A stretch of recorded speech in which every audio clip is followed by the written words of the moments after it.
Hey, what's up, everybody? Welcome back to the Dr. Quack Show. This is a interesting weekend here for some. Some, they get to go out and relax and you know barbecue and hang out with friends. You know, that's not its meaning. Definitely, this what I'm talking about is otherwise known as Memorial Day weekend. You know that term, Happy Memorial Day, is almost an oxymoron, and a lot of people get mad with it. It's not really a happy. It's a remembrance of people who didn't get to make it home. You know, and believe me, even the people that did, they aren't the same person as they were. It's what happens when you go overseas and you get into combat and war. It changes you. It just does. Ain't nothing you can do. But this is about the guys who never came back.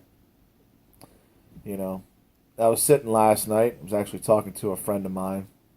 Just met him too.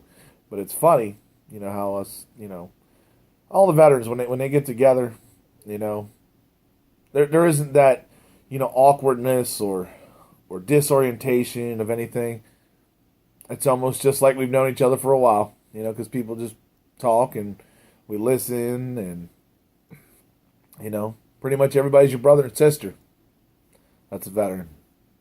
But, we were sitting down talking about some of our fallen comrades and things like that. And trust me, I always think back to,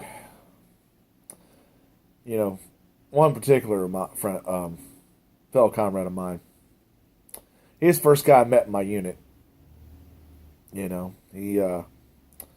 remember it. I had just gotten to Fort Campbell, and he was there. He took care of me. I just got married to my first ex-wife. That's always a great term, I swear. But yeah, first ex-wife. I got married to her, and he looked at me because I was getting ready to get deployed to Afghanistan. And he said, "You need to spend a little bit of time with your wife before you go. Now, look, I want you to take some leave." And that took about 10 days. Drove her down to Texas, spent time with her, made sure she was okay, and then went over. I mean, he was a good man, good friend, Thanks to mom, see, mom and dad, I'll tell you, your parents will never let you, suffer too badly. They try to help you every time they can, Kind of like just the way I am with my son. If I can help him, I will.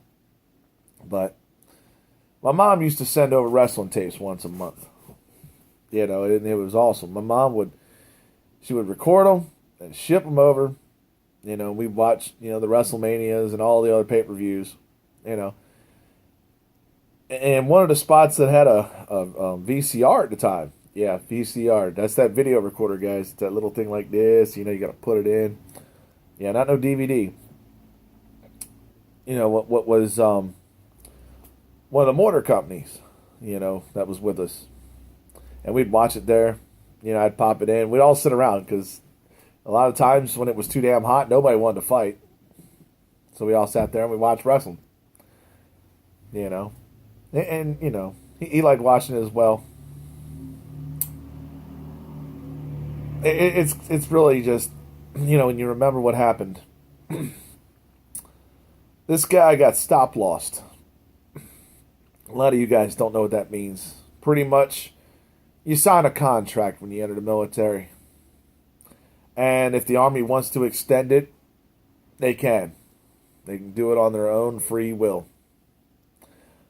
It happened to one buddy of mine who was there, 11 days away from getting out of the military. And they said, "Nope, we're extending you at least 6 months." Imagine that, 11 days and you could be out. And you get extended for 6 whole months. They did that to a lot of people. But this one in particular, I don't want to mention his name because I don't know if I can, if I'm allowed. But he was supposed to come home when the OIF and OEF it went down, and they officially declared the war part over. Technically, the war part over. They started sending people that were extended home. You know, even though we were still there, it's just they considered the actual war part over. And he was supposed to go home, and he didn't make it. We got attacked that night.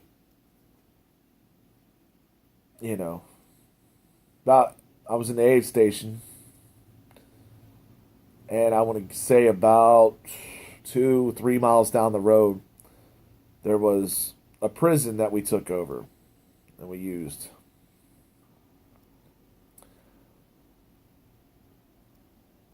And they actually came and attacked that prison. They got him, and it was a sad moment, because we wish we were there. We wish we had somebody down there. After that happened, I'm not sure. I want to say I was the first or second medic to go down there. They sent a medic down to the fort, just to make sure everybody was okay, and something like that happened again. I wanted to make sure that everybody lived, but we couldn't get our vehicles there fast enough. I mean, you even figure even if vehicles 2, 3 miles away, that could, do some damage. But yeah, he ended up not going home. He was told he could go home in about 2 to 3 days afterwards, I believe it was, and it was around my birthday too, unfortunately. But he ended up getting killed and not able to go home. He had a wife and a kid, and it was sad. It really was, man. You felt for him. There was another gentleman that got killed there as well. Both of them, yeah, were actually in the same platoon. But this holiday sometimes is painful, and a lot of times I remember back. You know, I feel fortunate that I made it back. It's not everybody got a chance to. Even though I will tell you, between the military life and the civilian life, it's a big difference. But civilian life is better than nothing, because that could be underground, unfortunately.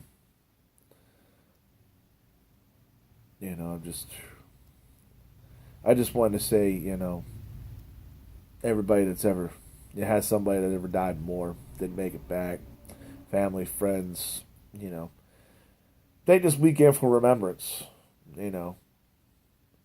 remembrance of those people. But in the same respect, enjoy life, because you only got one shot at this thing, because once they punch your ticket, you're done. You don't have a lot of, choices on that matter. Pretty much none. You're done. But yeah, I just it's a sad day, whenever you think about something like this, and of course in your mind you think a lot of the what ifs. What if this wouldn't have happened? What if we would have done this? A lot of times, you know, it's a tragedy. It really is. I mean, my unit, there were 4 men that got killed in combat. That's 4 too many, of course. It really is. But there was a lot of other units that took way more hits. And all I can say is it's really just try to remember the good times with the people. It's sometimes it's hard to cope. If you see a veteran down, a lot of us may be thinking about that tomorrow, today, even on Saturday where I was at. Just know that we're all right, but we're just remembering. I'd like to thank y'all for tuning in. I'm going to hop off here, and I will just say, keep an eye out on people and make sure they're all right. And you know, can't really say happy, can you? Happy Memorial Day. Yeah, it's not happy, but just take some time to remember. That's all I can ask. Even if it's a few moments, if you can, just try to remember.